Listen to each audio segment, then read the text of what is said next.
જો મિત્રો હવે છે ને તે એક નવી ગુજરાતી ફિલ્મનો નવો અધ્યાય શરૂ થઈ રહ્યો છે. એટલે એવું કેમ કહી રહ્યો છે મિત્રો કે હવે 2026માં 2025માં ઘણી બધી ફિલ્મો આપણે જોઈ ચૂક્યા છે. હાઈ લેવલની ફિલ્મો જેમ કે મિત્રો લાલો છે, વસ લેવલ 2 છે, બચુની બેનપણી છે. હવે જે છે ને ફિલ્મો આવશે ને એ આપણને ખૂબ મજા આવશે ફિલ્મો જોવાની. જેમ કે હાઈ લેવલની ફિલ્મો થવાની છે. એટલે આજે આપણે એના વિશે વાત કરવાની છે. જે અર્બન રૂરલ જે ફિલ્મો છે એના વિશે પણ વાત કરવાના છે. એટલે કે દેશી ફિલ્મો છે એના વિશે પણ આપણે આજે વાત કરવાની છે. ચેનલ પર ના આવે તો મારી ચેનલને સબસ્ક્રાઈબ કરી દેજો. મિત્રો વાત કરીએ, આપણે અત્યાર સુધી ઘણી બધી ફિલ્મો રૂરલ ફિલ્મો જે છે એ જોઈ છે. હું એવું નથી કહેતો અર્બન રૂરલ આપણે કરતા નથી મિત્રો, પરંતુ દરેક ગુજરાતી ફિલ્મની હું માહિતી આપતો હોય છે. જેમ કે એ અર્બન હોય કે પછી રૂરલ હોય. તો આજે ભાગલા તો હું નહીં પાડું, પરંતુ મારો કહેવાનો જે અર્થ જે છે કે હવે દેશી ફિલ્મો જે છે એ નહીં ચાલે.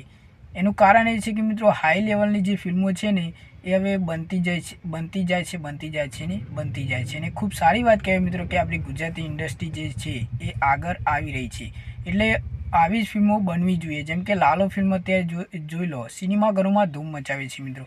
અને આ ફિલ્મ જે છે ધીરે ધીરે ખૂબ સારી રિસ્પોન્સ ફિલ્મને મળ્યો છે. જેમ કે મિત્રો પહેલાં જ્યારે ફિલ્મ આવીને ત્યારે કોઈને ખબર નહીં હોય કે ફિલ્મ કેવી છે. ટ્રેલર આપણે જોયું હતું, પરંતુ આપણને ખાસ ખ્યાલ નહોતું. અને અત્યારે ધીરે ધીરે લોકો થિયેટરમાં જઈને રિવ્યૂ કરે છે, ખૂબ સારી એવા ફિલ્મની માહિતી આપે છે. ખૂબ સારી વાત કહેવાય મિત્રો. સાથે મિત્રો આવી જ ફિલ્મો તો બનવી જ જોઈએ મિત્રો.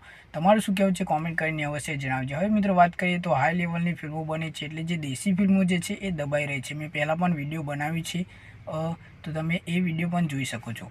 તો હવે જે ફિલ્મો છે ને મિત્રો હાઈ લેવલની બનવી જોઈએ. કેમ કે મિત્રો જે દેશી ફિલ્મો છે એટલે કે જે પહેલેની ફિલ્મો આપણે જોતા આવ્યા છીએ, એવું ને એવું જો કોન્ટેન્ટ બનતું રહેશે ને તો આપણો કોઈ જોવા નહીં જાય અને આપણા જે ફિલ્મ બનાવવાના પૈસા પણ પડી જશે. એવું કેમ કહી રહ્યું છે કે મિત્રો આપણે ઘણા ટાઈમથી એકને એક ફિલ્મો જોતા આવ્યા છીએ, દેશી ફિલ્મો આપણે જોતા આવ્યા છીએ. એટલે પબ્લિક જે છે બોર થઈ જાય છે.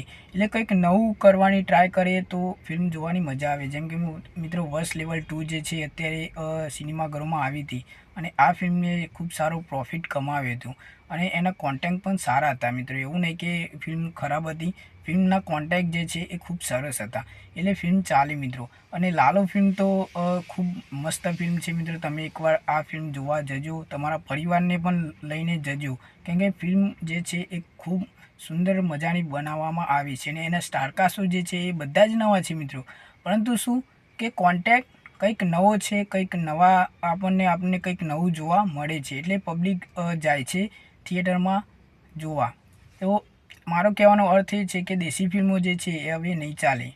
એવું કેમ કહી રહ્યું છે મિત્રો કે હવે જે છે એ પબ્લિક જે છે કંટાળી ગઈ છે કે આવા શું ફિલ્મો જોવાના. હવે કંઈક અત્યારે તમે જોતા હશો કે નવી ફિલ્મો, ગુજરાતી ફિલ્મો જે છે, ગુજરાતી ફિલ્મની હાઈપ પણ વધી રહી છે. એટલે કંઈક હવે નવું કરવાની જરૂર છે મિત્રો. મારો કહેવાનો મતલબ એ છે. એવું નહીં કે દેશી ફિલ્મો નહીં ચાલે, રૂરલ ફિલ્મો નહીં ચાલે, અર્બન ફિલ્મો ચાલશે, એવું નથી મિત્રો.